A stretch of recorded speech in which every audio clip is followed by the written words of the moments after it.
My name is Yusra Al-Hafnawi and I'm from Egypt. I've always been passionate about medicine ever since I was a child. I came across universities in Poland while I was looking up universities in Europe. I think Poland is a very good and convenient option. Katowice is a very calm and nice city. I have a lot of friends around here, international friends from my program and also Polish friends. I'm planning to continue working as a doctor here in Europe. So for me, Poland was a good choice.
Ladies and gentlemen, dear guests, please take your seats. We will begin in just a minute.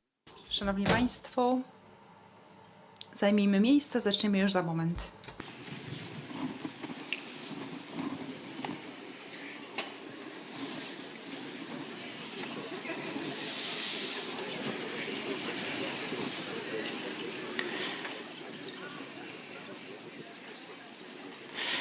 We also welcome all those who haven't registered yet, but please remember to go to the registration point after the ceremony to pick up your badges. But please join us at the ceremony, don't worry about it.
Good morning, all you beautiful people. I hope you have enjoyed your morning and welcome. So, you're here to save the world. Excellent, what a mind job. Because this meeting is not your ordinary scientific conference. We are meeting, why? Because we want to combine three things, science, the government, and the society. And it's not an easy task, and we will hear a lot about how it's done from people who do it for a living. But let me share a little tidbit of how we do it here. When 3 years ago it was decided, it was announced that Katowice is the new European city of science, it might have seemed easy. We will let the city to do the governing and the university to do the job, to the science. And it sounds easy, right? Well, first of all, which city? I don't know how many of you have seen the map of southern Poland recently. Today, I came here from the city of Będzin. I went through the city of Sosnowiec and I arrived at the city of Katowice without ever leaving a city. And if you wish, you could stroll right out and go there and to the right, to the city of Chorzów, Świętochłowice, Zabrze, and then Gliwice, if you fancy walking. And you wouldn't ever leave a city, because this is a metropolis of 41 cities, each with its own government, its own troubles. But it's okay, we can handle it. And then the university. Which university again? And you know, we've been cooperating with 7 major universities, and I think you can appreciate that it's interesting. We have a University of Fine Arts, University of Physical Education, University of Technology, Medical University, all talking together. These are different languages. And I know because I've been talking to all those fine people for the past year, trying to find a common language to organize the European city of Katowice. And a funny little tidbit, people who live over there speak a slightly different language than people who live over there. And the final bit, society and its history. There's going to be a lot of talking about this. Just again, a little piece of information. We wouldn't be here, and I mean the 2 million people who live in the metropolis, if it weren't for coal and heavy industry. So I think you can appreciate that we are very, very interested in talking about how to connect science, the government, and the society for a better future. I think it's a good place to have this conversation. Thank you very much, and I welcome you at ESOF 2024. My name is Łukasz Lamża. I'm the Creative Director of the European City of Science Katowice 2024, and this is the EuroScience Open Forum 2024. Thank you.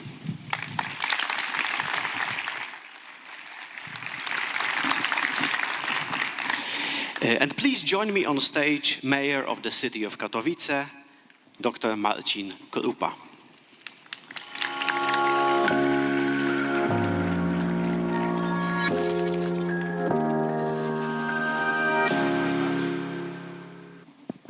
For me? Yes, thank you very much.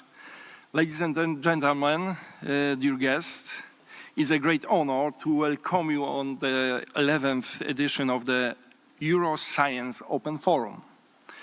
The conference is taking place in Eastern Europe for the first time, and I'm happy that you came to Katowice to participate in this fantastic event. Katowice is the first city in the Central and Eastern Europe which received the title of a European City of Science. This achievement is the reward for hard work we put into the transformation of our post-industrial region into a strong scientific center, where modern technologies are now developing dynamically. The title will also bring long-term benefits to the city. It will help create new academic facilities, new research teams, new infrastructure, and as a consequence will attract more investors, boosting economic development. Thanks to very good collaboration between our scientific community, local government, local businesses, we can make another huge developmental step. Currently, the 7 universities in the academic consortium in Katowice offer 747 fields of study, and Katowice is home to approximately 50,000 students, with 12,000 students graduates each year.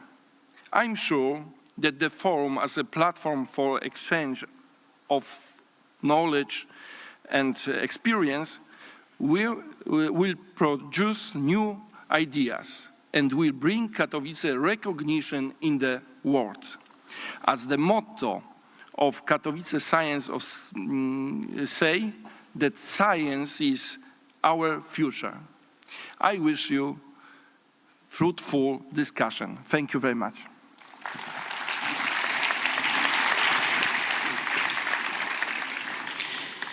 Thank you very much. And the next speaker is Professor Maria Mrówczyńska, Deputy Minister of Science of Poland.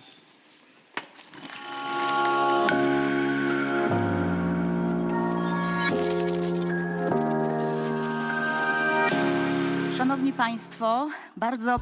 Ladies and gentlemen, I want to very warmly welcome all of you on behalf of Minister Dariusz Wieczorek and thank you for the invitation to this conference which is supposed to create a platform for exchange of information between the world of science, business, government. It's also supposed to be a platform to develop mutual trust between science, develop the culture of science, support innovation and support science and research. It's also very important because we are present in the time when Katowice appreciates this wonderful distinction of being the European City of Science. This distinction, as was mentioned by the president of the city, is an impulse for the city to develop, for science to be able to solve problems of the local communities, but also global problems, because we're speaking about the improvement of the quality of life, green economy, innovative industry. Ladies and gentlemen, I want to wish you, on behalf of Minister Wieczorek and my own, so that these discussions of today are fruitful and for it to be even more with strong power and academic centers to develop for a better future for the whole region. Thank you very much. Thank you. The next speaker is Professor Ryszard Koziołek, Rector of the University of Silesia and champion of ESOF 2024.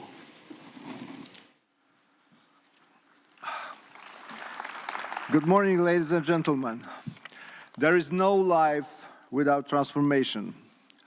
This is a lesson of evolution given to us by Charles Darwin, the author of the greatest individual scientific discovery in the 19th century. Thanks to him, we have understood the most important law of nature. Thanks to science, we have learned to control and change the laws of life. Science changes life. We are in Silesia, precisely in Upper Silesia, the most industrial region of Poland. In Darwin's time, Silesia was one of the richest regions in Europe, thanks to science applied in mines and steelworks. But 100 years ago, maybe not ago, but 100 years later, at the end of the 20th century, Silesia was stuck at the dead end of the industrial evolution. Moving away from fossil fuels, environmental pollution, migration of young people to the other countries of Poland, this was life's response to the arrogance of civilization. Only science can get us out of this point, but on one condition, that now life will change science. This was the main argument of our application for the title European City of Science for Katowice. effective, as you can see. The City of Science could be a place where science can listen to life with greater respect. I'm extremely happy that we can host you at this wonderful conference and to talk about how the science can help us fix the world. May this time in Katowice be wonderful and creative experience for you. Thank you very much.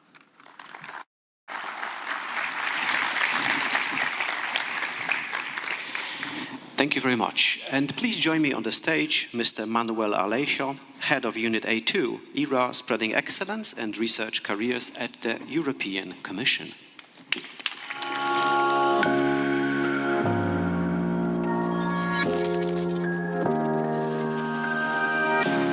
morning. Dzień dobry. It is really a great pleasure to be here with you in Katowice, in Poland. As you know, last weekend we had European elections, and my children asked me, well, what is the European Union? And I said, well, it depends on who you ask. If you ask a lawyer, the lawyer will tell you, the European Union is about treaties, it's about a legal system. Perhaps if you ask an economist, the economist will tell you, well, the European Union is about the single market and the 4 freedoms. If you ask a scientist, maybe the scientist will tell you, we have to look at the evidence. If you ask me, I think the European Union is about values. It's about the shared values that we all have together. It's about freedom, democracy, the ability to pursue knowledge. And that is what we're doing here today in Katowice. That is what the European City of Science, that is what ESOF is about. The common pursuit of knowledge, founded on common values. So I would say that no matter what the lawyers say, no matter what the economists say, I think it is a really great achievement that we are all here together to discuss and to reflect on science together. So thank you very much. Dziękuję bardzo.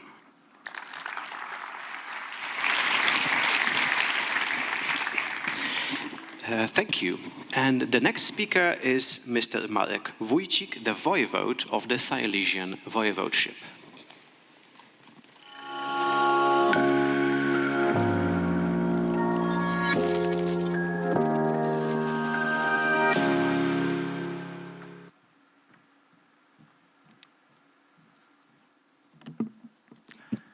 Ladies and gentlemen, dear guests, it's a great honor to welcome you to EuroScience Open Forum here in Katowice. As the governor of the Silesian voivodeship, I'm proud that our region is hosting this prestigious event, bringing together leaders in science, innovation, and policy from around the world. Since its introduction in 2004, ESOF has been a celebration of scientific development as a treatment to the power of collaboration. Hosting ESOF 2024 in Katowice highlights our commitment to becoming a leading hub for science and innovations. Our city, which its industrial history, is now a symbol of transformation and embracing new technologies. I extend my heart thanks for the organizers, particularly to the consortium of Silesian universities and all those who have worked tirelessly to make this event possible. I encourage you all to engage in meaningful dialogues, share your insights, and build lasting connections. Let us use this forum to inspire one another. Thank you and welcome to ESOF 2024.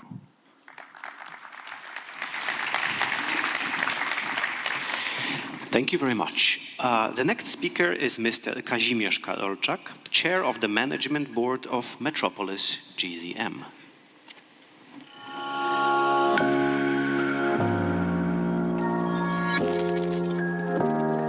Ladies and gentlemen, dear guests, Łukasz introduced Metropolis, 41 cities in the best way. This means that my speech will be much shorter. We are right now in heart of 2 million people, Metropolis, with 26 operating universities, 7 major Silesian university. Knowledge is gained here by more than 90,000 students, which translates into a population of a medium-sized city. Therefore, there is no better place to organize such a prestigious scientific conference as the EuroScience Open Forum. Śląsko-Zagłębiowska Metropolia, Upper Silesia Metropolis, has been functioning for 7 years now. From the beginning, we knew that we had to invest in the science education because this investment always pays off in the long run. We realized that a broad educational offer can attract ambitious people from all over the world, and that high-quality education translates into innovation, acquisition of patents, education of qualified employees for today's labor market. Development of science education is a priority for us. I am very pleased that it has been noticed, and the proof of this is the awarding honorable title of the European City of Science to Katowice. Congratulations to Mr. Marcin Krupa. I believe that this title will be an engine to accelerate the transformation of Katowice and Śląsko-Zagłębiowska Metropolia into a strong scientific center.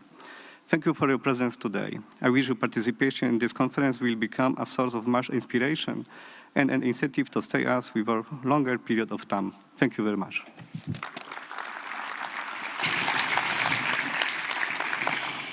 Thank you. The next speaker is Director Anna Kwaśniewska, Director of the Department of Education and Social Affairs at the Marshal's Office of the Silesian Voivodeship.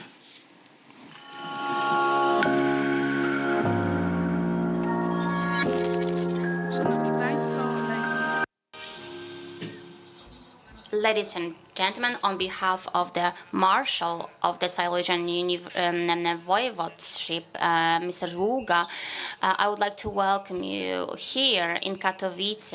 It's an honor, it's a pleasure for us, and it is so important for us to have such an important conference here in Katowice. It is an opportunity for all of us to have a fruitful dialogue by representatives of science, businesses, education, local governments,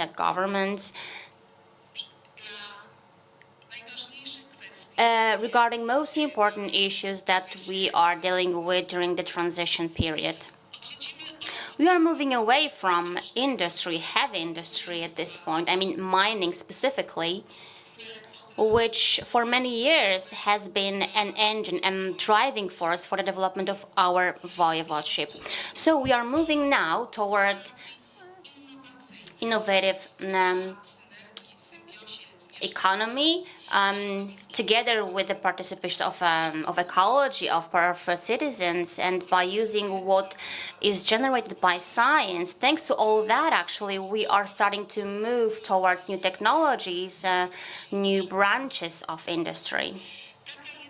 So this is the vision of our region, which is determined in the strategy of our agenda of the Silesian Voivodeship, Śląskie 2030, Śląskie 2030, and actually it became a basis for preparing a territorial just transition plan, which is an integral part of the European funds for Silesia 2021-2027, thanks to which we are able to introduce all these changes. I am convinced that this conference will give us an opportunity for further collaboration regarding representatives of science, education, businesses, administration, local governments, and also cultural institutions, art institutions, labor. We want to work with the aim of creating a modern society, of course, including all the demographic changes, and at the same time preserving beautiful traditions of our region. Ladies and gentlemen, I wish you fruitful discussions during this conference. Thank you so much. Thank you very much. Thank you. Now, conferences like this don't just happen. They are adventures, they are big jobs, and they are processes. And in just a minute, I will ask to join me on stage two of the people who participated in creating this wonderful event. And I invite all of you warmly to take a look at the conference program, because you will just meet some of the people who co-created this program. And I have been to many scientific conferences, and I know that we don't read these pamphlets carefully enough. So take a look, please. You will find, for instance, an event involving sand and dance. You will find an event that involves listening to mussels. And I wonder how many of you, when entering the room, took a good look at the poster session, because they were created by, well, I think you wouldn't expect. So there's a lot to be told about the program of the conference. And now please join me on stage, Professor Michał Daszykowski, coordinator of the ESOF 2024 Program Committee and Vice Rector for Science and Finance at the University of Silesia.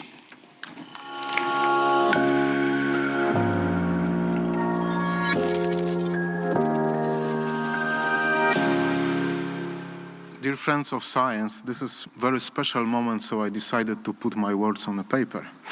I'm very pleased to welcome you today at the International Congress Center in Katowice, Poland, for this unique, one-of-a-kind conference, EuroScience Open Forum, on a distinctive theme, transformation, which is so important for Katowice, Silesia, Poland, and the universities that live in this space.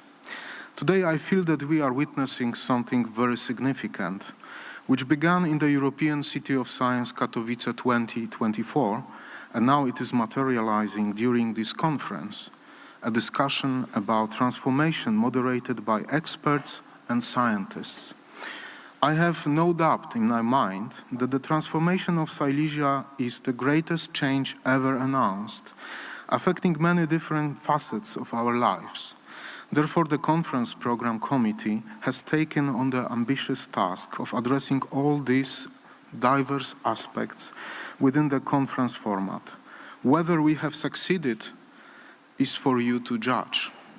Nevertheless, it wouldn't be possible without the involvement of many people, including our distinguished speakers, who have decided to support this conference with their active participation. Equally important is the wide audience, almost 2,700 people. Without you, our work as scientists is meaningless. I assure you that we have a lot to offer during those 3 active days. The program is incredibly rich, featuring 530 speakers from 36 countries all around the world and 224 presentations. There are 120 different activities planned, including 10 plenary lectures, 6 plenary sessions, 7 seminars, and 90 posters presentations. Discussion panels will include a total of 70 sessions, featuring 24 sessions with short presentations delivered by 64 speakers. Simultaneously, there will be 3 accompanying events: the announcement of winners of the EU Prize for Citizen Science 2024, Green Growth Ahead, Innovation in Energy, ICT, and Green Transport, organized by the Horizontal Contact Point Southwestern Poland, and the exhibition of projects. And, of course, the European Talent Fair.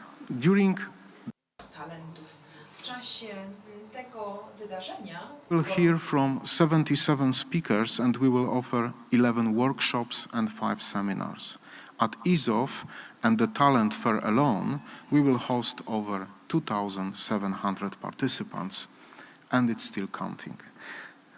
All this has been prepared in one place, at the International Congress Center in Katowice, Poland, for you. So I hope you will enjoy your time. I wish you happy, smooth, and healthy transformation. Thank you.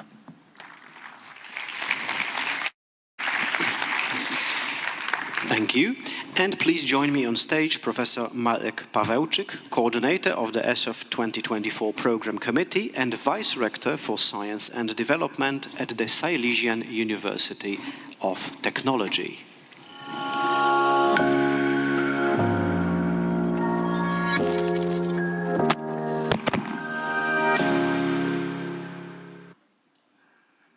Good morning.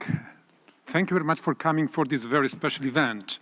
I would like to ask you why you've come here, why you've decided to spend your time and come to Poland, to Katowice, to the Silesian region. Why it was decided that ESOF and the European City of Science is just here. We need to look back into the past. So it was mentioned already that the transformation of the region started about 30 years ago. It's still in progress, but we are very successful in the transformation. We observed what the others are doing. We monitored what the other countries, what the neighboring countries who were ahead of us, who did to transform the region, to change the culture, to change orientation of the industry from the heavy one to the modern one, to modern technologies. And we try to follow that steps. But it's easy to say, not easy to done. But thanks to the wisdom of people who initiated that, who had a vision, who planned and prepared some procedures, not easy, but very, very difficult because everything is related to the societal aspect. They managed. So now you can see that the region totally changed. In 2015, Katowice, as a representative of the city, joined the network of UNESCO Creative Cities.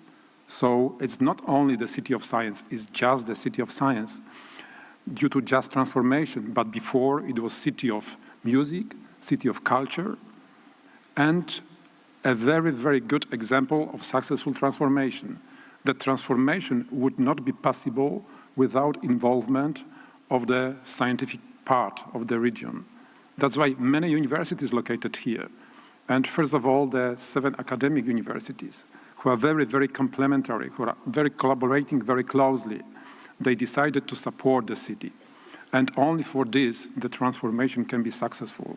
Can be successful because the investors, when they are coming, when they are looking for new opportunities, they need to check first who is there, where they will find employees, what the environment, the human environment is, and how the world changes around. Because they are coming with their families. They need to spend life here, at least a part of the life, and they need to develop their career. So the whole environment is very, very important. So you can see that in the ESOF we decided to elaborate 6 areas. All of them are equally important. You will have opportunities to participate in the sessions. The sessions are prepared by people not only from the region, but also we got applications from very, very many countries. Thanks to the support of EuroScience and European Commission, this event can managed to combine all the very wise people coming from Europe, people developing projects, people having ideas, and people who are eager to collaborate. Because only international collaboration and exchange of knowledge, sharing the ideas, can make the world developed further and further. Thank you very much for all of you coming, and thank you very much for taking part, and please take the part actively. So share your ideas, exchange knowledge, and make new friends. Thank you so much. The best. Thank you. You're about to see a 2-minute video presenting some of the weeks of 2024. I don't know if you're aware, but among the many things that happen as part of the European City of Science, Katowice, is a program of the 50 weeks of science. And it's probably the most fun of the things that we do here. This is definitely the high point of the scientific map of the year. But the 50 weeks is something different. It's a different beast altogether. The basic idea is that each week is built around a different concept. And last spring, we asked the 7 universities of the academic consortium to send us all the interesting things that you do, all the interesting people that you have. And for instance, right now, as we're speaking, it's the week of crystals in Silesia. This is the week of crystals, and how it began. One of the many bits of information was this email from people who do crystallography and inorganic chemistry, and they do the contest for the world's most beautiful crystal for kids. and they send an email that they do something like this. And I was the person responsible for taking this pile of proposals, and I just picked this as the first thing actually that I took a look at, and there was a phone number. So I called, and it turned out that there is this fantastic group of people fascinated by crystals, and they were more than willing to create a 1-week-long festival. It's basically a scientific festival about crystals. So what you're about to see is a video that presents all the weeks that have happened so far. So bear in mind, there will be 5 seconds per each week, but this is 50 weeks, and each of them is a group of passionate people doing fantastic things. And all I can say is I was only very sorry that the year has only 52 weeks, because we could do this all the time. It's just so much fun. Just take a look at it.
So I don't know where you're from, but I can guarantee there are the same type of folks at your universities and the same type of audience in your cities.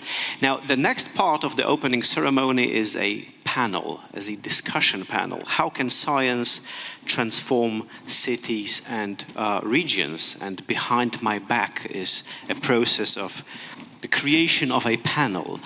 So the plan is to talk a little bit about, well, exactly that. How can science transform cities and regions? And we will begin here in this region and spread our thoughts towards the global community. So I think I will invite the members of the panel on stage, and I think we can start to take our seats. Please join me on stage. Marcin Krupa, Mayor of the City of Katowice, Piotr Uszok, former Mayor of the City of Katowice, Professor Bogumiła Kaniewska, Chair of the Conference of Rectors of Polish Universities and Rector of Adam Mickiewicz University in Poznań, Professor Nathan Sandhill, Head of EDU Alliance, and Professor Piotr Sankowski, Director of Ideas NCBR. Thank you very much. I will be sitting over here. Sure. Oh, would you? And the panel will be in Polish, so any one of you who needs the technology to work, this is the right time to get it started. Let's all get comfortable. you know, the bane of all conferences is keeping time, but I have to say we have extremely talented speakers here in Katowice because we are actually ahead of time, even though we started 10 minutes after. So the participants were late, but the speakers were excellent. Thank you very much for joining me on stage. Has everybody got their microphones? The water? Fantastic, thank you very much. So we will begin here in Katowice and try to increase our perspective. So I think we will begin with Mr. Piotr Uszok, the former mayor of the city of Katowice. We've talked quite a lot so far about what is it like to begin here in Katowice. And I just realized I should be heading the panel in Polish. Excuse me for that. Więc rozpoczniemy, proszę Państwa, od tego, od czego już... Right, so let me come back.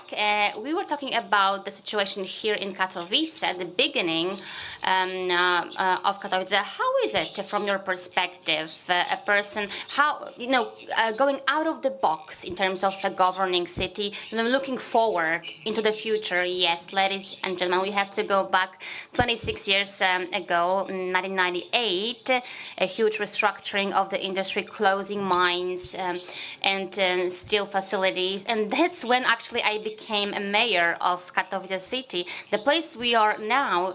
Actually, there used to be a mine, and there was a question that arose.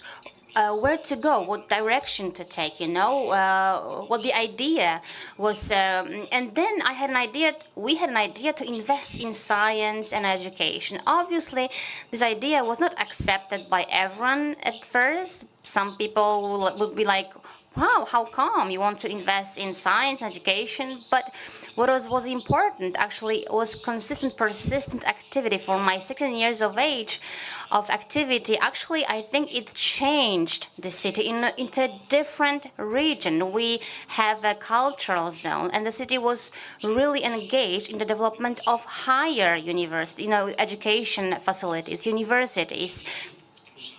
We could see an opportunity here. We could see a hope in here. Obviously, when my actually position was finishing, let's say, we were not very much successful, but President Marcin Krupa, the mayor, later mayor, he actually continued my idea. And after 2014, when I left my position, we could see first effects of all these activities. And I think that an important moment actually is today's meeting in Katowice, this forum, this event. Thank you so much. Can you hear me, by the way? Okay. So let me now ask Mayor Marcin Krupa, the current mayor, what was it like, you know, the continuation of Mayor's Uszok work? Yes, thank you so much. Yes, welcome, ladies and gentlemen, here in Katowice. Yes, in fact, this is a city which is an example of a good transition, good transformation. What Mayor Piotr Uszok mentioned, well, this is something that we are all aware of, actually. By using a farmer language, you have to seed, you have to plant and wait for the fruits to grow, you know? You need some time for effects. And yes, the time during the transition period, this is the time, I would say 30 years, last 30 years, that we should have a look at from a very thorough perspective. We have to look at the city 30 years ago, 20 years ago, 10 years ago, and now, and compare this experience. The continuation of a given idea or path can give you an effect, can bring an effect. Of course, this path was not easy, was not pleasant, because there were a lot of mistakes on the way to success, and we are still making these mistakes, and perhaps we will make mistakes, but this continuation of the vision that was started by Mayor Uszok, we can actually, you know, pick up fruits, because now we are a city, a UNESCO city, in art, in culture, in music, you know, so all these elements allowed all of us here to feel this new energy, to be active, to collaborate, not only separately, you know, as local governments, you know, local facilities, But even over that, we engaged other institutions into these actions, even universities. So if we look at that from the point of view of our history, culture of the city and science, well, we have to say that it has been present all the time. It has been there. But we somehow would forget, or we didn't want to see this value that was there in the city, in these people who actually created all these institutions, who are creating these institutions. So this energy is important, and it shows that the city of Katowice, the city of culture with beautifully developing culture, and the city, academic city at the same time, scientific city at the same, because we have like 7 universities, right? 7 universities, public and private universities, even more scientific institutions. All these actually develop our human potential and the potential of the whole region. This is our value. This is something that we should really respect. This is something that we should focus on at this point, because science is able to develop in a good direction our cities in general. I remember when collaborating with Mayor Uszok in the past as a deputy mayor, I could see so many difficult decisions that had to be made, how many people we had to convince, both in terms of local governments, but also people from important institutions, right? Also universities, because they were not really first eager to go this direction. They were not really convinced. So we had to, take some time and to, let's say, encourage each other to share ideas, to later implement these ideas. So I think today Katowice is a different city for sure when compared to the one from 30 years ago. And I hope that we are going to follow the same path so that we can develop even more dynamically and become a big potential, which was started by Mr. Karolczak, by Metropolis, and I hope we can become a monocentric monopoly, which will be competitive center at the map of the whole world. Thank you so much. We'll come back to Katowice, obviously, but let's now leave Katowice and let's have a general perspective, Polish perspective. I have a question to Professor. You are a head of universities in Poland, and I believe that one of the subjects that you discuss between rectors is communication with cities, with regions, right? I'm very curious. I didn't ask you directly before, but what about the practice? What about this transition from the point of view of universities? And maybe in other words, do Polish universities feel the part of the transformation that is happening in Poland? Do you feel, well, I'm sure that you feel the part of this transformation, but what about this collaboration with governments, local governments? Well, in my opinion, these are actually two questions that you ask. One is more about our awareness and how we impact the environment, and the other question regards practice. So the first question, it's an easier answer. As we all know, universities are obliged to have 3 functions: education, science, and third mission is impacting social environment.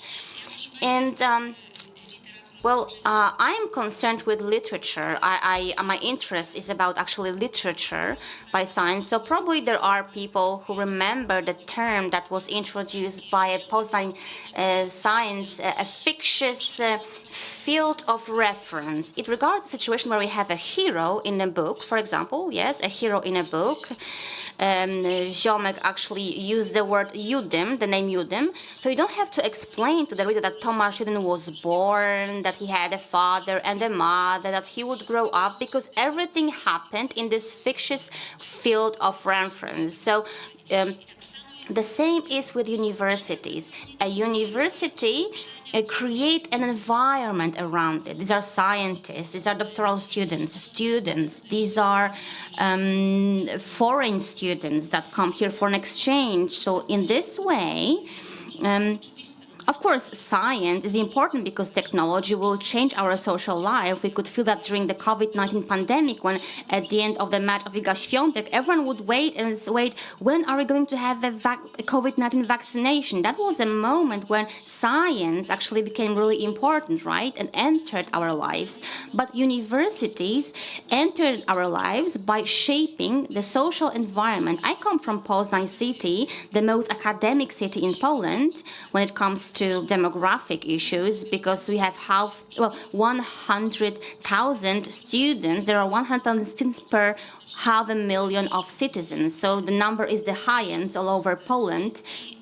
That's why it's an academic city. So students, but also workers, change the city in a natural manner. It's not only about architecture, but they change the city in terms of science, because remember, needs change, communication needs change, consumption needs change, cultural needs change. So this is an activity, I would say, a very joint activity, but at a certain point, university impact the environment. But these activities will also impact the whole region, the whole city, right? That's let's say, a joint exchange. It's not only about science, but also awareness, values, or certain model of life, traditions, habits, and so on and so forth. So I believe that the transformation, the term transformation, social transformation, cannot be separated from higher education, from universities and education.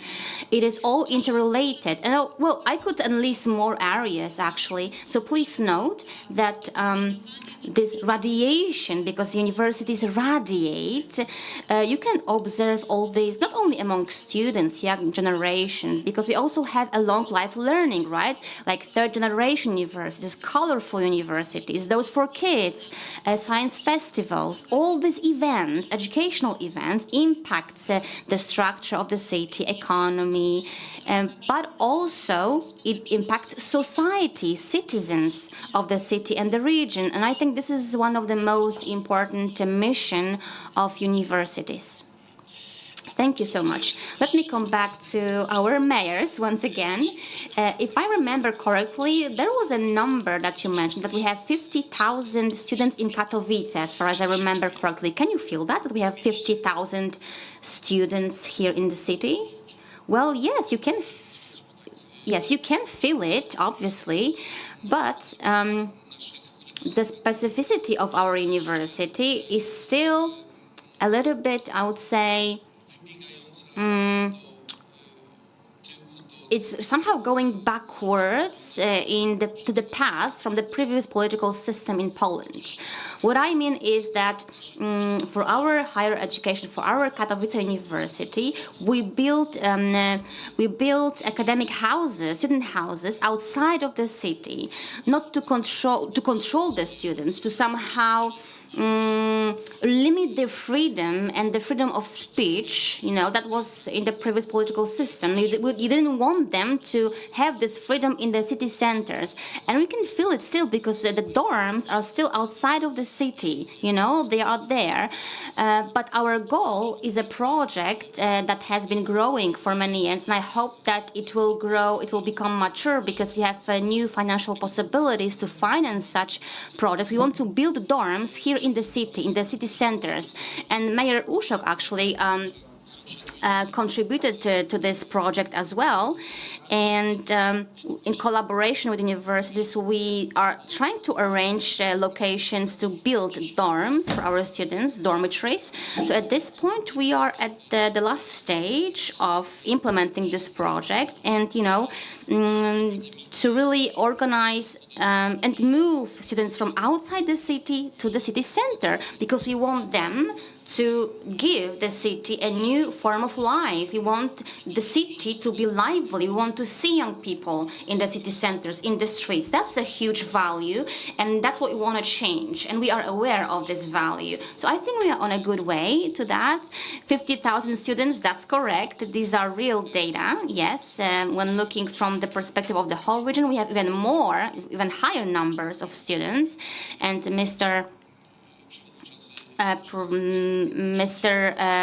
the head of the Metropolis mentioned that we are talking about 100, I think, thousand in the whole region, which is, I think, a really high number. It's a huge capital, which I think needs to be used. You need to invest in this capital. You need to keep the capital here in the city, because as we all know, the majority of cities in Poland are struggling with demographic issues, and that's one of the ways to attract young people, to encourage them to live in the city, to stay in the city, and to build this new development, and, you know, appreciating their knowledge and skills. Yes, I wanted to ask Professor Nathan Senthin, I hope that you understand what is going on here. Great.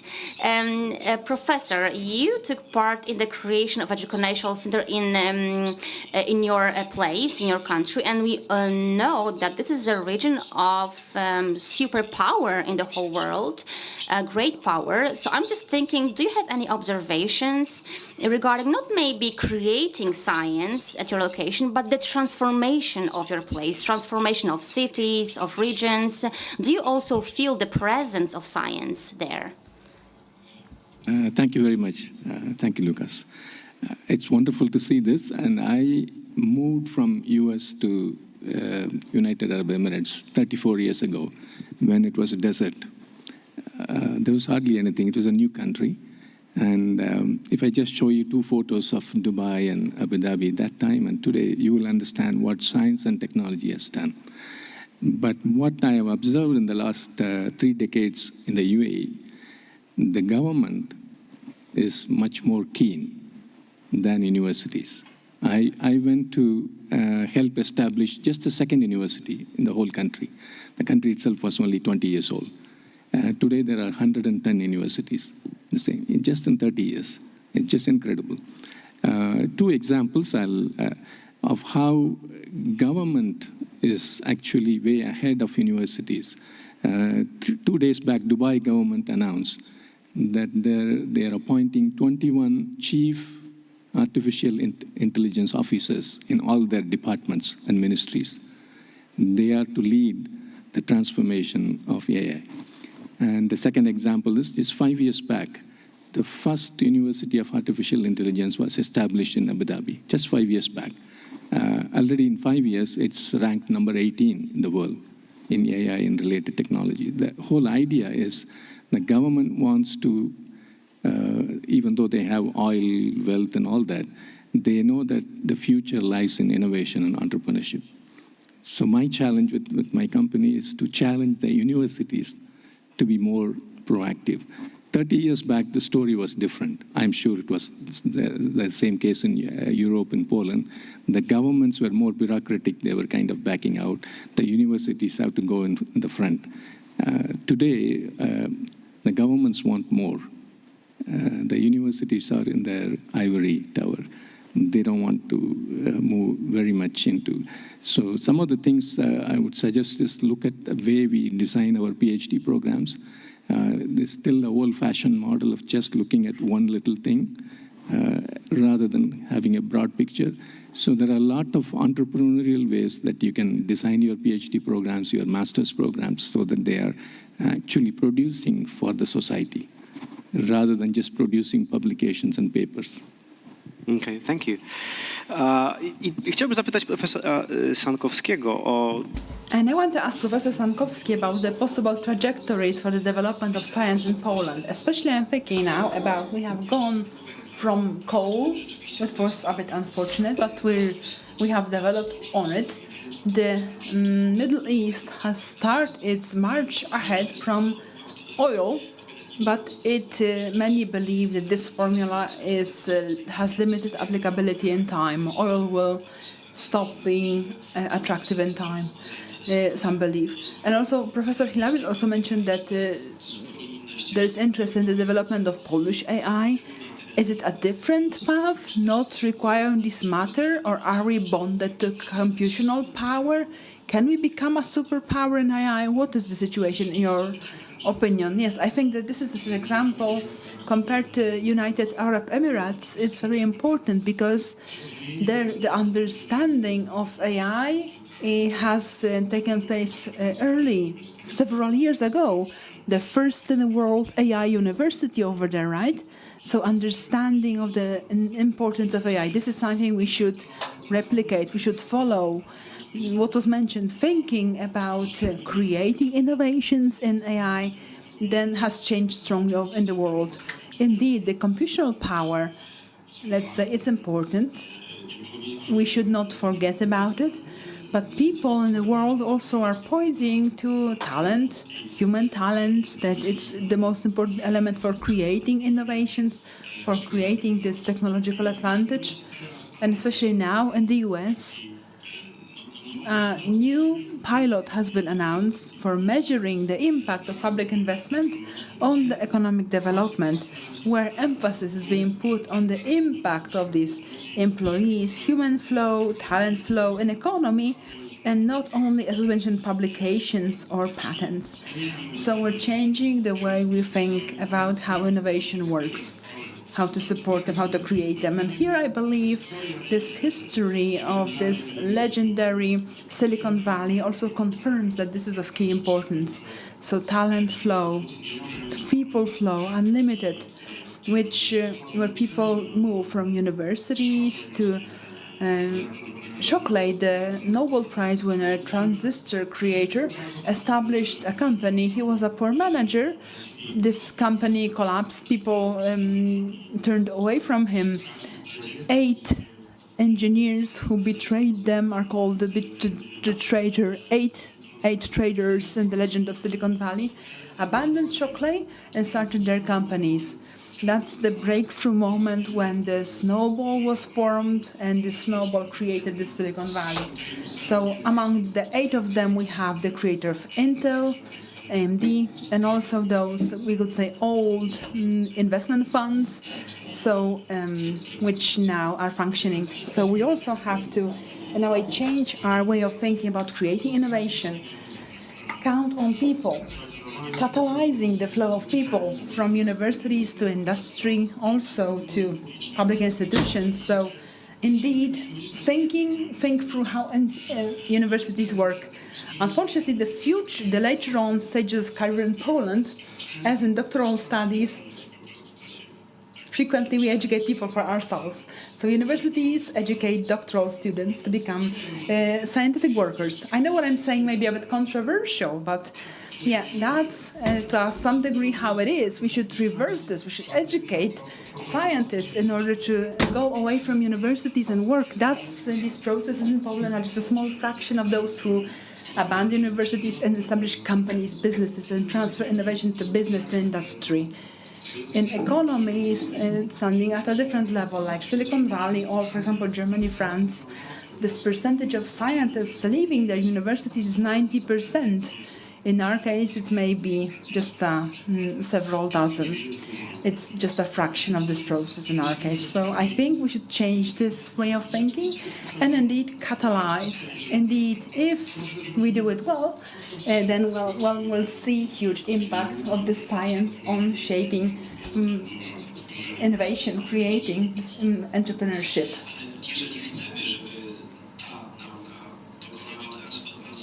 But if you want the science to make a transformation of this region, we should want them to stay here in this region, not necessarily universities, but at least in this region, right?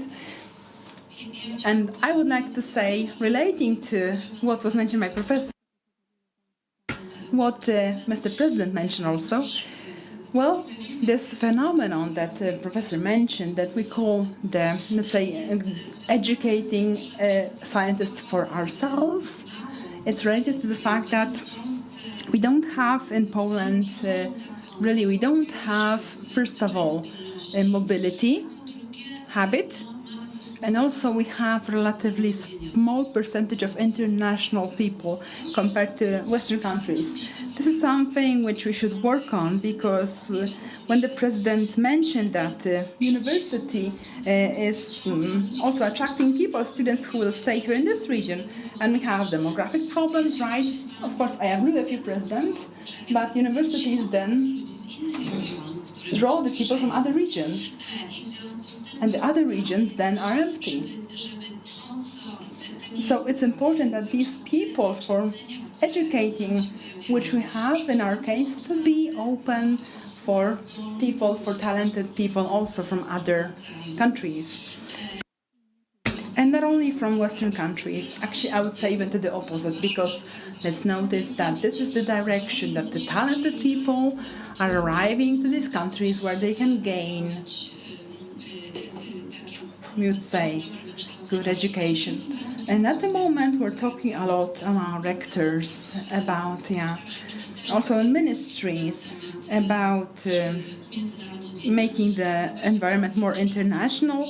And times are not supporting us. The White Book, visa scandals, things that happen in several universities, it's also a place where we should think about, because universities in the past, since Middle Ages, were based on the fact that people used to move around whole Europe. Let's see the biography of Kochanowski or Copernicus. Right, so these are the great ones that then created Polish culture or Polish science, European science, and world science. So yeah, this is really important. I wanted to also point attention to that it's not only the fact to attract people to specific city. Of course, I understand, Mr. President, your point of view, and I want to underline one important thing. I won't say anything more. This, I don't see the timer, so let's assume I don't have time limitations. Yeah, relativism, just joking. A very important problem at the moment, I think we are observing it, is the problem of places of residence, dormitories. A fantastic solution is collaboration between the city and the university. You have provided space for universities. I think this will be followed by Mr. Rector. I think this will be followed by also economic support, because the students who are arriving here, well, they bring life to the city, bring life to the economy. And we all know, Director, also, that now the problem of dorms, the dormitories, investments, is quite significant burden for universities. If we have more synergy between the city and university, the better the effect will be. Maybe I should underline this. I think I should. So I don't know if I should give this hint to Katowice or to my province, Greater Poland, but no, I'm gonna be good and support also you. So how do you create a place where talented people want to come? I know it's a very general question, but let's say Emirates are prestigious for attracting talented people. Do you have a general comment, sir, about this? In fact, I like what Madam said. First of all, we would invite any Polish universities to come and set up a branch campus in Dubai. We have 30 British universities who set up branch campuses. And I work closely with New York University in Abu Dhabi. Sorbonne has set up a campus. And the reason why each one, I've been involved in many of them. The reason why everyone set up, it's not about money, it's about how much you learn. And it's actually, as much as international students come to Poland, I understand more and more medical students are coming, quite a few from India. They learn about Poland. But I think Poland should learn about other cultures. And this is the best way to go and set up somewhere. Small setup, we just had a university from Moscow setting up campus in Dubai. So it's incredible. And they're really open, with an open arm. You bring the university, you bring the students from the whole region. And the students who may not easily come to Poland, let's say from Nigeria or Kenya, they would come to Dubai, because Dubai and UAE is a magnet for talent. Same way, the professors who may not come to teach here in Poland, for whatever reasons, there may be family reasons, cultural reasons, whatever, they may come to teach in a Polish university in Dubai. So this is really a wonderful way for two-way lessons. It's not. It's no more, one-way street. Somebody coming and teaching someone else. So I would warmly welcome. I think these are practical ways where You can learn about how to attract talent, how to retain talent, how to work in a multicultural society. Dziękuję. Thank you very much, sir. Thank you. So would anyone else of you, ladies and gentlemen, have also comments? I wanted to agree with what was mentioned by you, sir, this flow of people. And also, I think to be successful in this, I think what's important, and it's happening also here in Silesia, I think, to fight for being visible, for our universities to be visible in the world, to be better and better, bigger and greater, for them to be noticeable players in the market, in the world market of universities of studies. Without that, we won't attract the people or we won't retain people in Poland, as was mentioned. So yes, fight about this quite easily measurable elements for our universities to clearly grow in international rankings and the level of education. This is of key importance to start this process, to create new valleys, new regions that would be very innovative. Ladies and gentlemen, thank you. Small conclusion to end with from my side. The region of Katowice is that we're a young city. We don't have a historical pension, we would say, like Krakow, Wrocław, historical cities, hundreds of cities of universities, history. We are now only developing this, and I think that investing in science, investing in culture, helped us change the perception of cities. Of course, ahead of us, we still have a long way to go. I agree, of course, with what was said by you, Madam, that Professor, that there should be, these students should be transferred. Transfer of students, multiculturality. But on the other hand, also we want to ensure that this balance is positive for us, so that with these migrations not to lose. That's important from my perspective. I think Katowice is now standing before a very important challenge. I think matters are going in the right direction. And also, I think the participation of all you, ladies and gentlemen, here and the title of the City of Science will help us in that. Thank you. Dear panelists, thank you very much for your contribution. Unfortunately, we have to end our panel. Thank you. Applause for our dear panelists. Thank you.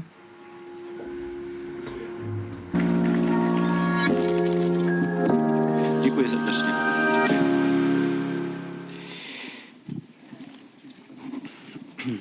A następnym punktem ceremonii otwarcia jest rozmowa z udziałem rektorów 7 uczelni. The next panel will focus on the discussion with the rectors and will be moderated by Dr. Anna Budzanowska from Champion ESOF 2024. So please come to the stage. This is a rector panel. So let me invite my speakers. Let me start with Professor Celina Olszak, rector from the University of Economy in Katowice, Professor Ryszard Koziołek from the University of Silesia in Katowice, that actually create the city of Katowice in terms of science. And Professor Grzegorz Handzierek, rector at the Academy of Art Sciences in Katowice, Professor Tomasz Szczepański from the Silesian University of Medicine in Katowice, Professor Grzegorz Juras, rector at the Academy of Physical Education in Katowice, and rector and Professor Arkadiusz Mężyk from the Silesian University of Technology. That's how we actually started. We used to also host Mayor Krupa, and we would think how to arrange everything in this diversity. It was not an easy job, an easy task, because we were fighting with different obstacles. That's why we know that life changes science and the other way around. And last week or 2 weeks ago, I was thinking about the panel and I asked different questions on my paper. But after the European Parliament election, well, I changed my mind. And again, we are at this breakthrough moment. And I'm thinking, how should we define these values anew? Because we can have different perspectives in terms of Green Deal, or what Europe actually is, what it means. And I think that this election, last weekend election, somehow, opened certain demons when I think about 1930s. So again, let me ask a person who would fight the academic freedom in our difficult times. Fortunately, it's gone, they're gone. And I want to ask Professor Ryszard Koziołek, how we as scientists can help Europe bringing back this demographic values, basic values, freedom of citizens, freedoms of speech, and so on, and unity, right? How can we help in doing that? Well, I think that universities and higher education in general, when I think about the university, I'm thinking about higher education institutions, I believe that their role is really crucial in this respect. Remember that Poland is a great example because first we had parliamentary elections, which was quite surprising for us, and because of the big role that was played by young people and women. I think these groups, the social groups, actually had a crucial role in terms of demographic choice during this election, and today's coalition, demographic coalition, represents our country, and that was also surprising for the whole Europe. So I think that universities were not really aware how important role they played in these results. In the last decade, for sure, or even longer, as universities, we would focus on two major missions. So scientific research and educating young generation from their, of course, competence perspective. And the third mission of universities, which will be key for the future of universities in general. Of course, those first two missions are also important, right? Education and scientific research, because that's the role in terms of impacting a society. We can, intervene. We can intervene in social matters. We then can be an important actor when making decisions at the regional, Polish, and worldwide levels, because we are doing great research and we educate young generation. But we didn't talk a lot about these two missions.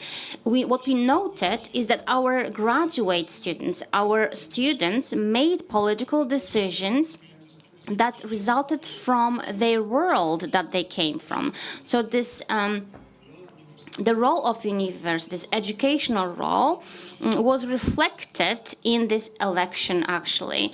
And we were not aware of that, really, because the presence of students and academic groups and teams, not only actually about education only or science only, it's also what is happening between buildings, between us as scientists, as lecturers, that go out of this education and science, and that will have also an impact on society. So the result of the European Parliament elections, here we can also see the differences in Poland, and this shows that this ability to have a positive impact, or education that has a positive impact, is still there.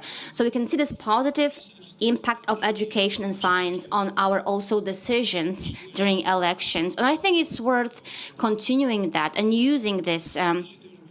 Let me say also that we need to be present in the public, okay? The European Commission, I think several years ago, they adopted a catchphrase, universities without walls, right? And I would modify this catchphrase, because universities, yes, they should have walls somehow, but they should have infrastructure, because it gives foundation, it gives shelter, it gives stability. They are not in the clouds, they are in reality. You can always find these buildings in the same place. But of course, as people, scientists, workers, students should go out of these walls and be present also in other areas and take part in different events, social events and political events as well. Thank you, Rector. So let's go back even further. That was the presence, but actually we started after the pandemic. So my question goes to Professor Szczepański from the Silesian University of Medicine in Katowice. That was the first moment when the whole world stopped for a moment. That was a breakthrough. Do you think that we are ready, we are prepared for future crises? What lessons can science give us, not only Europe, but the whole world, in terms of very demanding sector, medical sector, healthcare sector? And also another question, we were quite surprised not only about lockdown, that we had to create a virtual world, but we couldn't cope with fake news, with propaganda. Until today, we have been fighting with that. So what is your solution for that, let me ask? Well, these questions are still really open. Are we ready? Are we prepared? Luckily, the previous pandemics happened even before the Second World War. So we somehow forgot that we can have a virus that could even lead to death, right? Obviously, there are certain conclusions, certain lessons that we learned, but with each pandemic, if it happens, we had to be prepared individually, because there's no one scenario. It's a kind of like a war medicine. Of course, as I said, lessons have been learned, but we forgot about viruses for so many years. So I think that this infrastructure to cure contagious disease allow us to act quickly. Okay, we managed, but again, it shows that sometimes we are defenseless against nature. That it's really hard to fight with nature. And what we can do, we can use what we have and put more efforts together. Of course, use science for that. So if someone asked me a question, what was the biggest achievement resulting from the pandemic, I would say vaccinations. At this point, the mRNA vaccinations allow us to, in a short period of time, if there's a new pathogen, we are able to actually create a new vaccination very quickly. Before that, these technologies, they stopped. But at this point, we are able to act fast. Even before the pandemic, next pandemic, we are able to use this technology as a basis for even anti-cancer vaccinations. That's fascinating, because instead of chemotherapy or radiation therapy or surgical treatment, we may use vaccinations that will protect us against cancer or eliminate this cancer if we are already suffering from that. Also, other pseudo-scientific activities. Well, for us, academic teachers, lecturers, we have to be consistent and we have to fight with pseudo-medicine. And especially during, such important crises like the pandemic, usually this pseudo-medicine has, becomes even stronger, more, let's say, popular. Even recently, I have talked to my colleague professor in Katowice, and this conference was on what can you hear from the doctor. So we need to be aware of that as an academic team and group, because there will be always some uncertainty. The doctor may hide something from us, and we have to be aware of what can be hidden by a doctor. That was the title of this conference, and I believe it's really interesting event. But persistence, is important, because lack of persistence can lead to a tragedy. Let me give you a very simple example. During the communist times, we were quite, we had a lot of vaccinations. Most of the kids would be vaccinated against contagious disease. Now we forgot that these diseases can be actually can lead to death. But at this point, the numbers of vaccinated kids have dropped.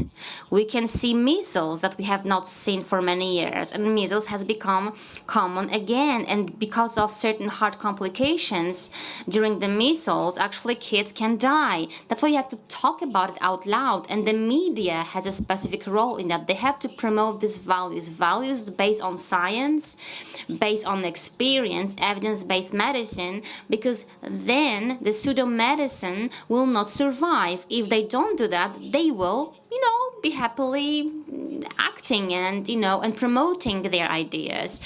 And, persistence is important also. Enforcement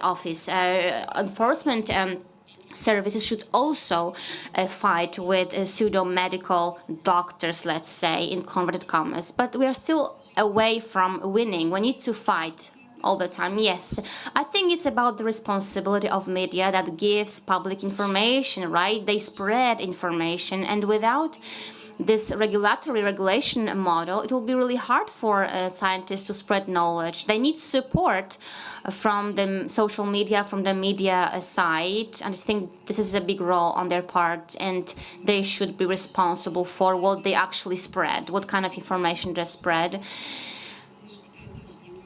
Well, after the pandemic, once we were kind of coming back to normal, let's say, we had a war, right, in Ukraine. That was the first time that we've had a conventional conflict. Russia invaded Ukraine, an independent country.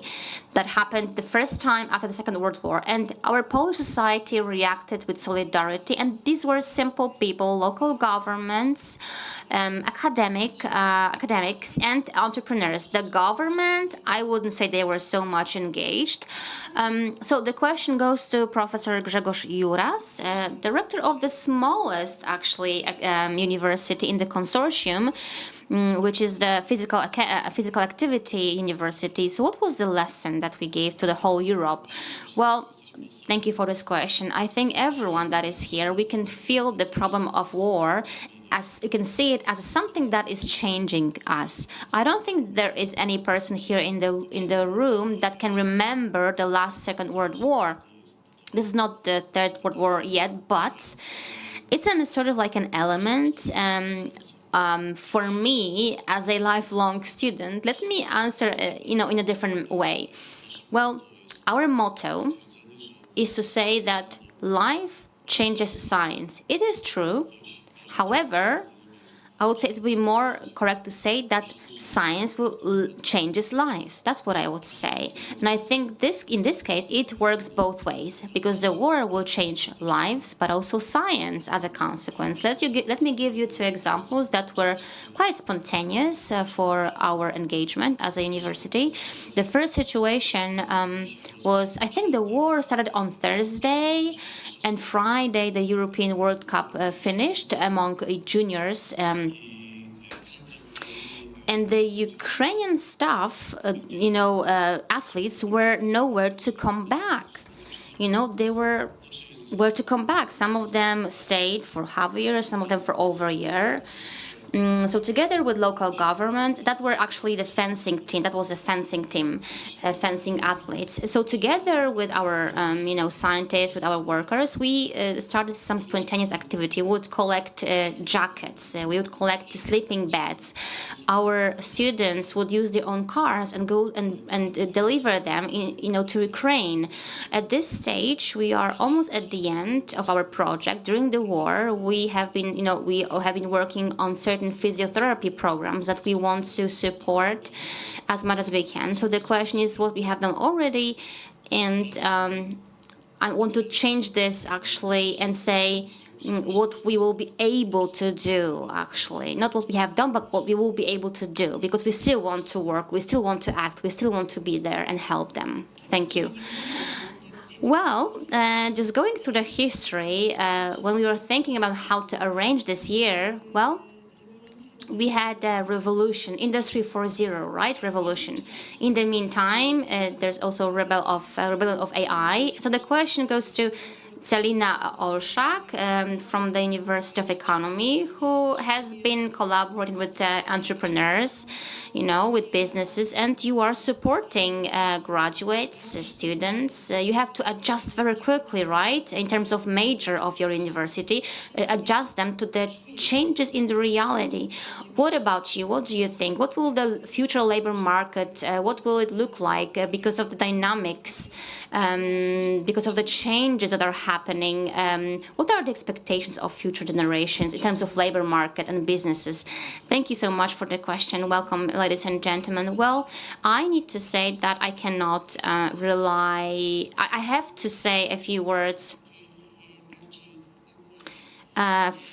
from a general perspective. In the last months, we have experienced a lot, but also very positive emotions. We would change higher education. We mentioned higher education so many times throughout the last year. We would compare it to Industry 4.0, to the new sector, modern sector. We would compare it to engine, to wings, to transformation tool, to a tool that would equalize opportunities, to inclusion. So this goal has been accomplished, at least partly. I mean, the idea that we had at the beginning of our program. So now the question is, why have we managed to accomplish this goal? Because we were very diverse as universities. And let me say that this diversity helped us and is still helping us. We are diverse as universities, but we are also diverse here in Silesia, in a metropolis, and it helped us. And I believe that it will be an opportunity for all these tasks that we have, of course, determined through, for 50 years that we implement in 2024, we will be able to accomplish these goals. Just to come back to your question that you asked, well, let me put it this way. The labor market and the perspective of the development of the labor market is very uncertain. Concerning the fact how the geopolitical situation is changes and how new technologies are changing, are developing, and how the demographic crisis is increasing, not only in Poland, but in the whole Europe, it's really hard to estimate, to forecast what will the labor market look like in even like 10 years, 20 years. We don't know even the jobs that we'll need in 10 years. But when looking from a regional perspective and when looking from this transformation aspect, it will happen. A decrease in, for sure, and a decrease in employment in heavy industry. But there's also an opportunity to use this intellectual capital, human capital, that for many years was related to the heavy industry. You can still use this human capital and requalify this capital and create new sectors, new services, new industries. That's the role of higher education, universities, institutions. And how to do that? Well, you can do that. We can do that. Any transformation is related to migration. So we also need to be aware of the fact that some people will start moving. Perhaps they will find other places, places in Poland, but maybe also in Europe, outside Poland. But at the same time, you need to attract young people to this region that will be able to find their own place for work, for life. Please keep in mind that today the young generation does not only look for a place where they can earn good money, but they also think about their families, their children, perspectives. So cities need to provide their citizens not only workplaces, but also lives for recreation, for rest. Right? So that's a challenge for us today, not only for higher education institutions, but also for local governments, for authorities. We need to be honest, and we have to say that each transformation costs money. So without support, financial support from the city, but also European funds, it will be really hard to implement these goals.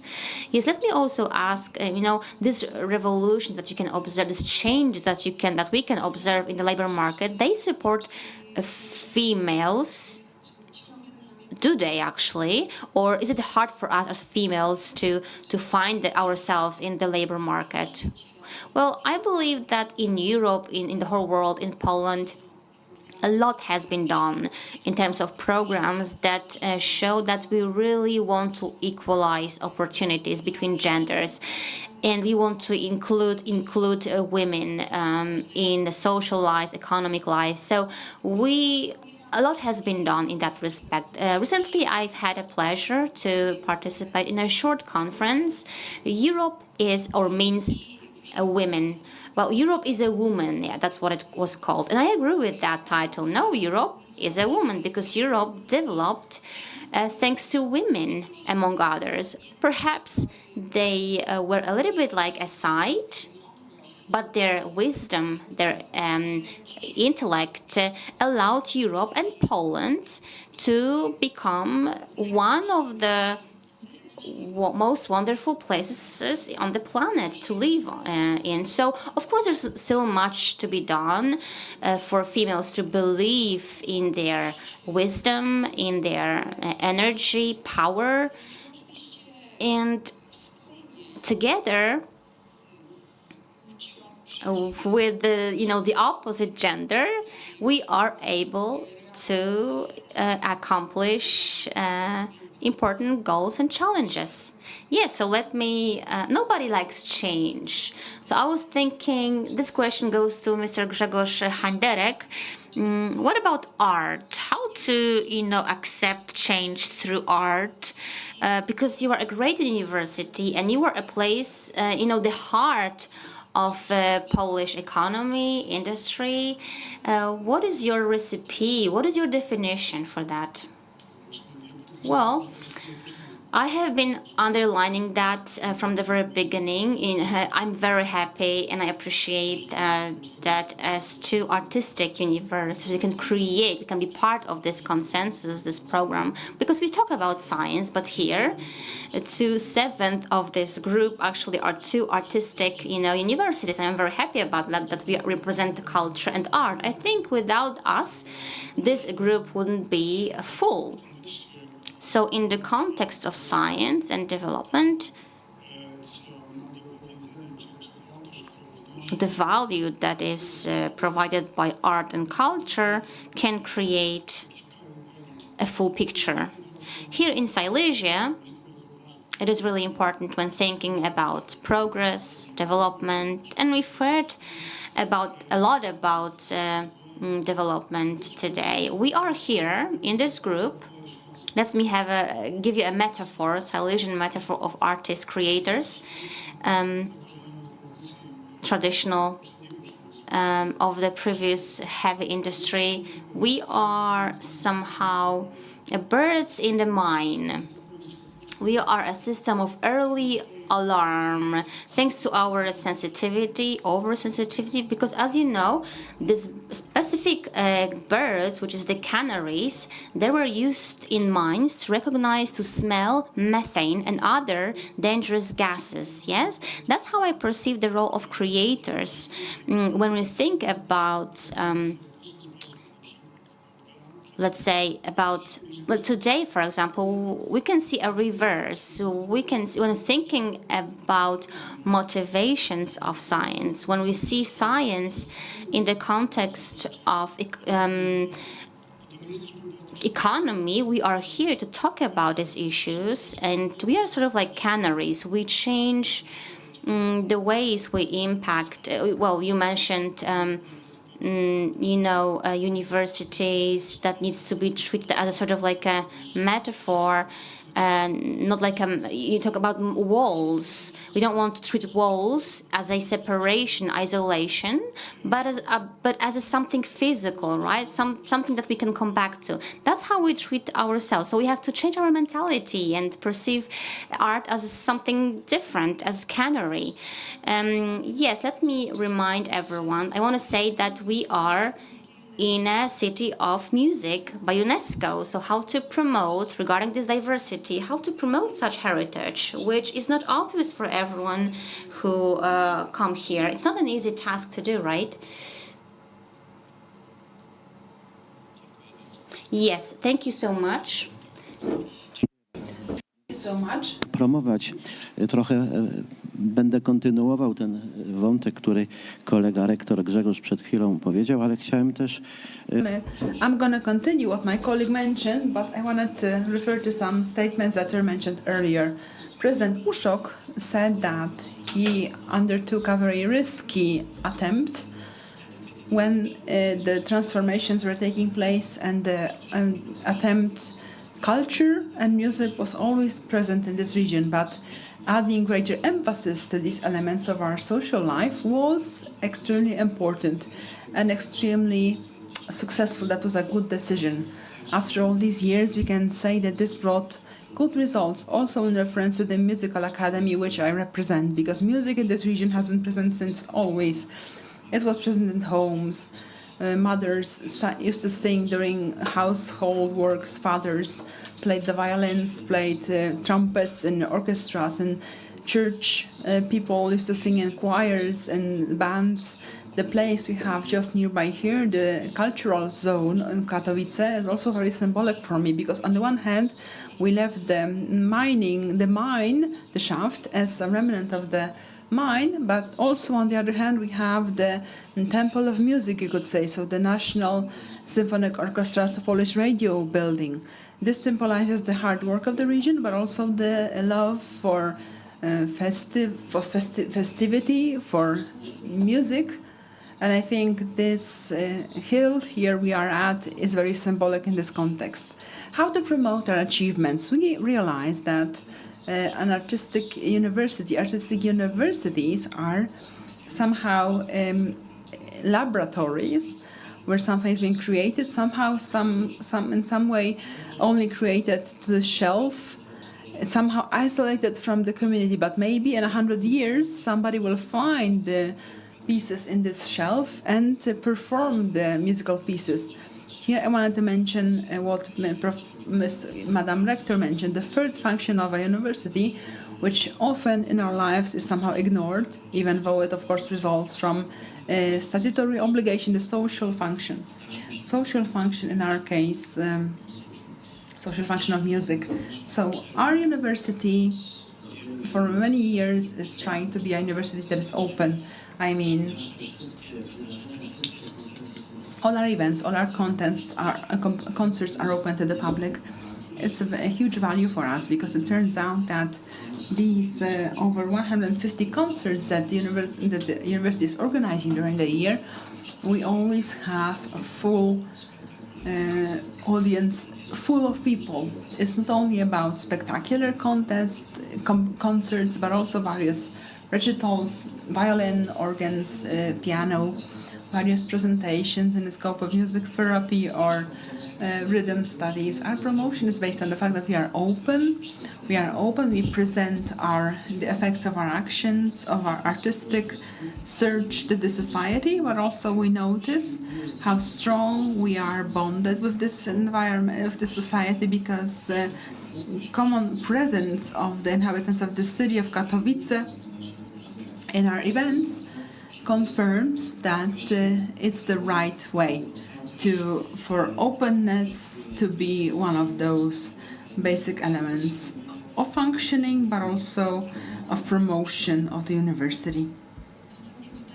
The last question I want to address to Mr. Arek, but I want to go back to the foundations of the European community, which after World War II was supposed to be built on some kind of balance.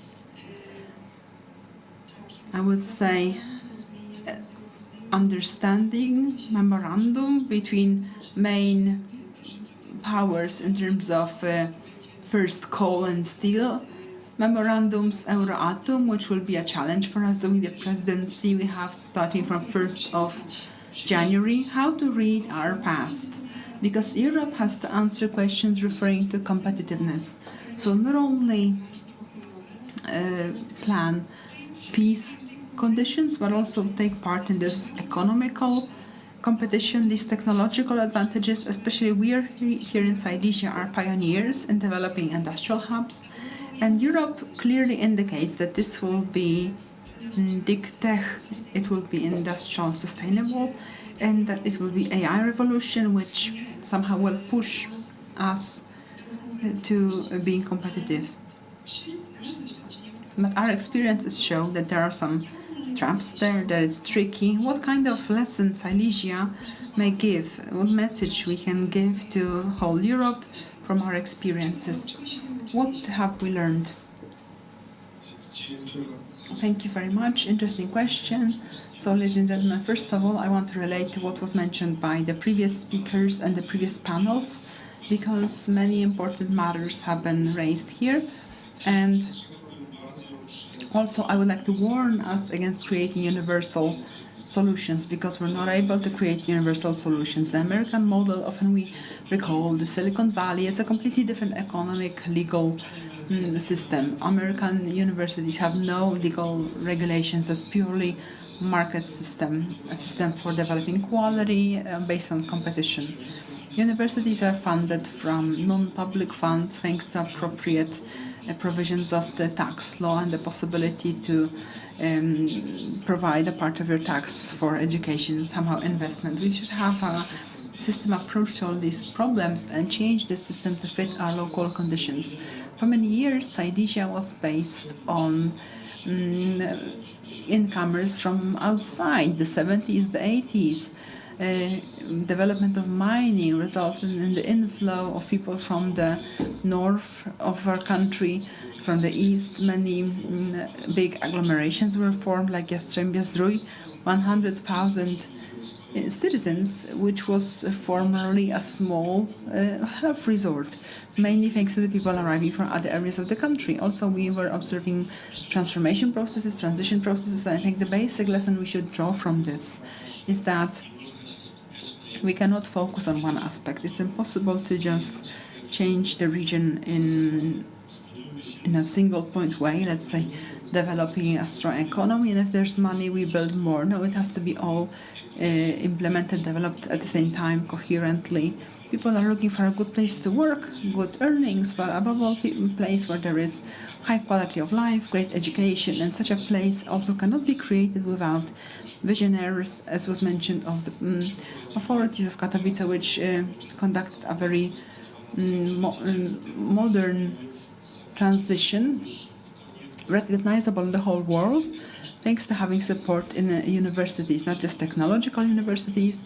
We are all members of the Conference of Rectors of Economic Schools in Poland, which gathers all kinds of universities, and we have a good perspective on problems, but also the profits that come from particular universities and from non-collaboration, thanks to the fact that here we have both universities with social classes, humanist, artistic, physical education, university, medicine. We can create an ecosystem that is friendly to the citizen. We can develop strong economy. We can develop, by the way, also very good cultural units. In KRASP, out of 110 universities, 20 are technical.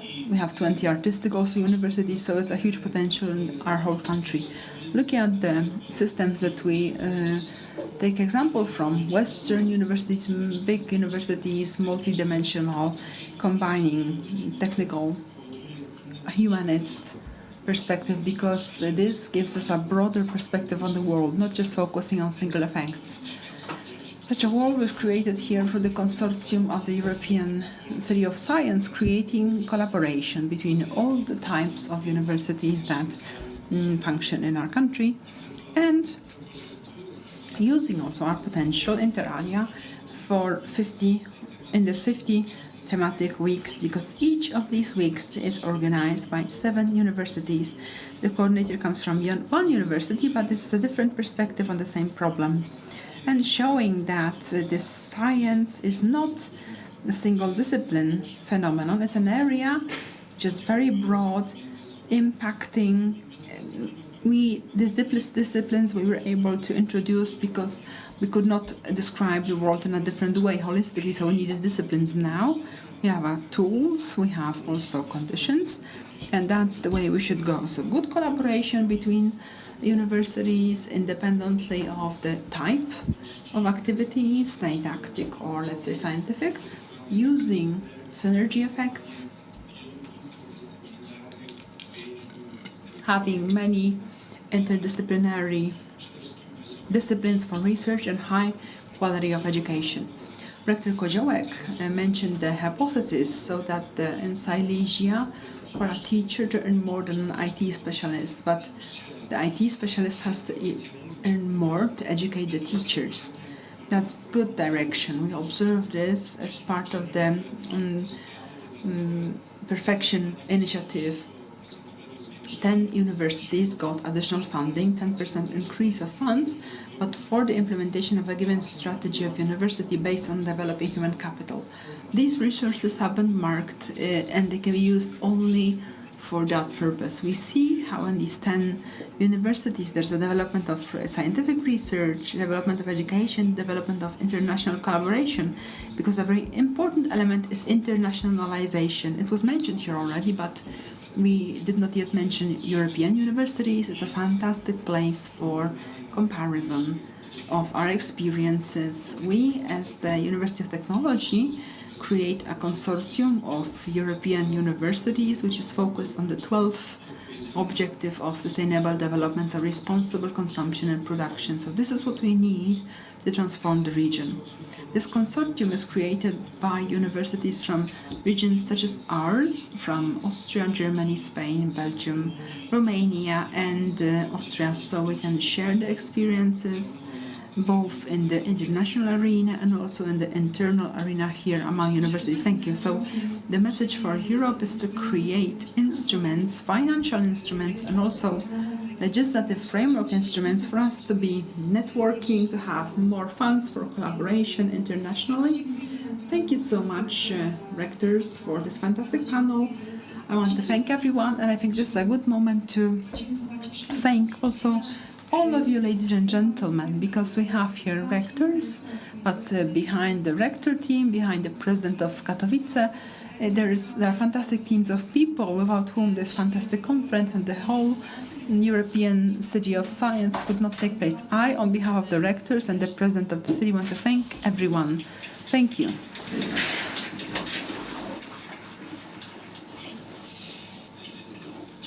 Thank you so much, ladies and gentlemen, for your participation in the panel. And opening ceremony is music. So again, behind my back, there will be an ongoing process of change, and I will use the time to deliver my closing remarks. And I hope in the meantime, the stage will transform into a musical stage. First of all, let me reiterate that the conference has been co-created and funded by the European Union. We are very grateful and we are happy to host the guests from the European Commission. Also, we thank you, Elsevier, one of the world's largest academic publishers, for funding the Media Zone. And as far as the conference program goes, again, I invite you warmly to take a look at the conference program. There's a lot of goodies in there. For instance, at 7 p.m. today, this evening, there's a welcome reception.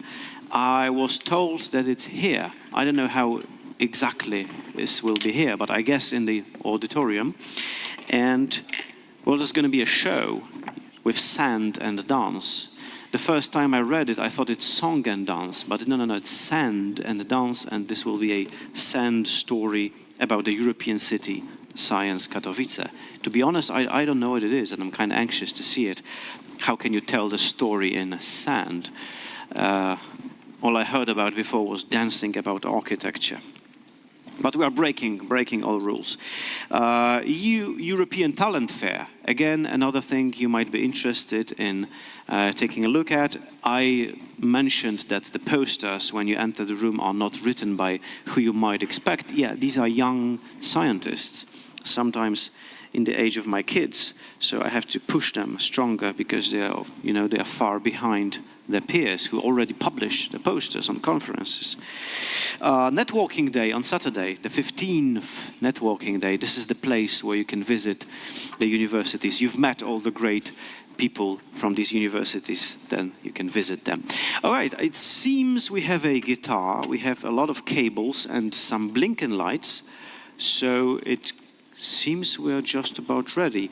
So for your pleasure, ladies and gentlemen, Rojek,